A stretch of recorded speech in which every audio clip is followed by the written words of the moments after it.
si BP Sara tumaas ang trust and approval rating. Sa kabila, kaliwat, kanan, harap, likod, taas, baba, na banat kay BP Sara, tumaas pa rin ang trust and approval rating ni BP Sara. Yan po yung sinasabi natin na sa tingin ko, hindi magiging presidente talaga si Tamba pagdating kung elected official. Maaring sa ibang paraan, halimbawa, maging, yan nga, Prime Minister. Pero kung election, boses ng taong bayan ng pag-uusapan, ang taas ng trust rating ni Sara, ramdam na nila, there is no way they can stop Sara. Lahat na po, binato na sa kanya. Pati nga corruption, na walang corruption, bahid ng corruption ng Duterte, binato kay Sara. And yet, tumaas pa rin. So, alam nila, hindi epektibo yung kanilang ginagawa. 3 hanggang 7 ng taong 2023, tumaas ng 2 percentage point ang trust rating ni Pangulong Marcos mula September at ngayon ay 73% na.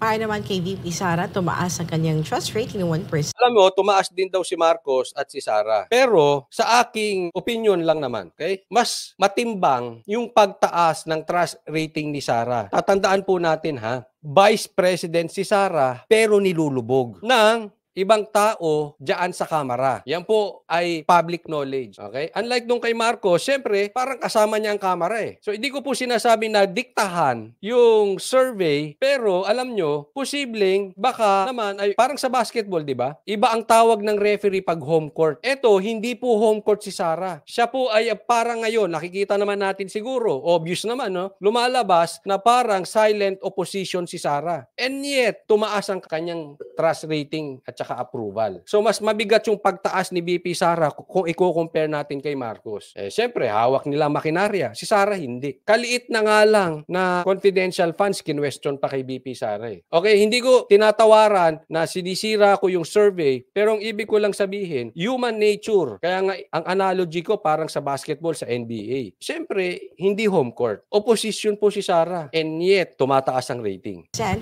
Point mula 73 ay 74%. Samantala para sa approval ratings, tumaas ng 3 percentage points para kay BBM at 1 percentage point para kay Vice President Sara. Ito ay sa kabila ng mga political drama na nangyayari kamakailan. Ano naman kaya ang masasabi mo dito, Atty. Sara? And I think, if I'm not mistaken, bumaba yata ang kay House Speaker Martin Romualdez. Ayun, bumaba kay Speaker Martin. O ano, ang rating ni Tamba. Yes. Laban ako ni Martin. Ay, hindi po si Romualdez ang Tamba. Para sa akin, kung sinasabi kong Tamba, yan yung hindi lang si Romualdez. Lahat po ng politiko na may ginagawang kunin ng ambisyon sa maling paraan. Yun po ang pagkaka-describe ni BP Sara. Okay, tuloy tayo. Scored the lowest approval rating among all the 4 officials at 39%, which is lower than his 41% in September 20. Ang baba ni Tamba, 39%. Bumaba pa kaysa dati. Yung 40 nga mababa na bumaba pa 39. At sa lahat ng nangunguna nating matataas na opisyal, Presidente, Vice President, Senate President, House Speaker, siya yung pinakamababa. Hindi ko alam kung kasama dito yung sa Korte, siya yung pinakamababa. 39%. Ang baba nun. Ito ramdam mo na yun. Ilagay nyo yung sarili nyo kay Tamba. Kasya kayo mga tatlo. Joke lang. Ilagay niyo yung sarili niyo kay Tamba. Sigurado, medyo masakit yan. Ginawa mo ng lahat. Ikaw pa ang House Speaker. Ikaw ang may hawak ng pondo, etc. Bumababa pa rin ang trust rating. Tao rin po yan. So alam ko, in my opinion, alam ni Tamba, wala siyang kapaga, pag-asa maging presidente. Wala. Kaya nga, yan ang mga tingin nila Roque, binababoy ang People's Initiative. Ganun na rin po yun. Pilipino na rin ang binababoy dun. Pag binaboy mo People's Initiative, binababoy mo rin ng tao. Kaya nga ginagawa yan para makaupo. Dahil kung proseso po ang dadaanan, hindi nito kayang manalo. Malabo itong manalo. Hindi nito kayang manalo. Malabo. Imposible. Napaka-imposible. Kaya nga sabi ko sa inyo, relax lang. Hindi natin kailangan minamadali ang bagay-bagay. Kasi for sure, kung ang maglalaban lang sa eleksyon sa 2028 ay si Tamba at si Sara, hindi mananalo to. Ang layo po ng difference. Nasa kanila ang makinarya and yet bumababa pa rin. Eto masakit. Nakabakasyon sila, naramdaman nila ganyan ang nangyayari. Tandaan natin, natin, sa bawat pag-angat ng Duterte, meron silang counter. Ano na naman kaya ang mangyayari sa atin sa January 22 pagbalik ng Kongreso? Knowing hindi epektibo yung nangyari kay Sara, tumaas pa nga. Ano na naman kaya ang papuputoking balita? Sino na naman kaya ang magiging vlogger? Ako.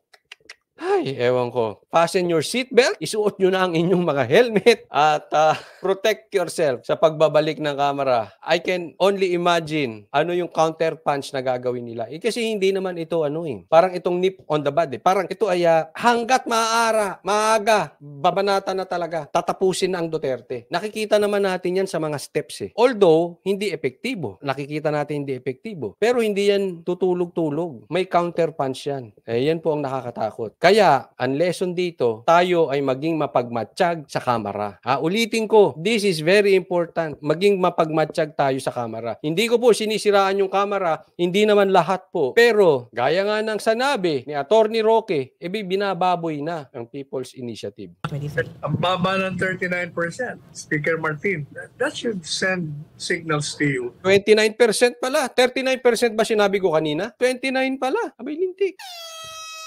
Na hindi nagugustuhan ng taong bayan ang mga ginagawa. At yung mga pagtaas naman nila Inday Sara ni PBBM, it means na nakikita ng tao na talagang hindi totoo yung mga tikos sa pero talagang ginagawa. At paulit-ulitin natin na walang presidente na gustong pagbaba niya sa pwesto, minumura siya ng tao. Gusto niyan palaging maganda maririnig niya. Kaya, kanyang mga programa, mga advokasya, plataforma niya, talagang gusto yung ipatupad. Nasisira lang talaga pagdating doon sa implementation ng mga hiniran. Yun ang doon pumapalpak. Kaya nga po, alam mo, napapaisip ako Sino kaya ang bumubulong kay Tamba na siya ay pwedeng manalo bilang presidente? Hindi natin alam kung may bumubulong talaga. But in my opinion, kung may bumubulong talaga kay Tamba na siya ay may pag-asa at siya ang pumalit kay President Marcos maging presidente, ewan ko na sa inyo magpinsan, di ko na kayo maintindihan. Be realistic naman. Isisantiin mo yung political advisor mo. May pagkaengot.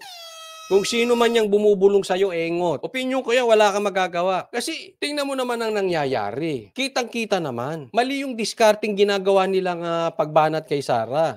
Eto, hindi ko po sinasabing nagbabayad sila ng mga vloggers Pero tingnan naman nyo yung mga vloggers na nagtatanggol kay Tamba. Sabi, latak I mean, kung kukuha kayo ng vloggers na magtatanggol sa inyo, yung pwedeng makipagbakbakan pagdating sa political news. Ito, hindi ko po sinasabing binayaran. Halimbawa na lang, si Rendon, pinagtatanggol si Tamba. Sa tingin nyo, makakatulong yun? Hindi ko po sinasabi, Pero kung yun ay nabulungan ng political advisor at ipagtanggol si Tamba, mali po. Kukuha ka ng ganung mga political vloggers na anong alam no? Hindi magbabasa ng script yun. Sa madaling salita, imbis na nakakatulong sa inyo, nakakasama. Wala Kahit saan mo tingnan anggulo, hindi mananalo Malabong manalo to. Malabo. Kaya sigurado, nag-iisip-isip na ngayon ang mga loyalista sinong ipapalit. Baka mamaya, takbuhan hindi natin alam sino bang malakas? Si Tulfo. Mamaya, pumunta na rin sila, maging dilawan na rin tong pula.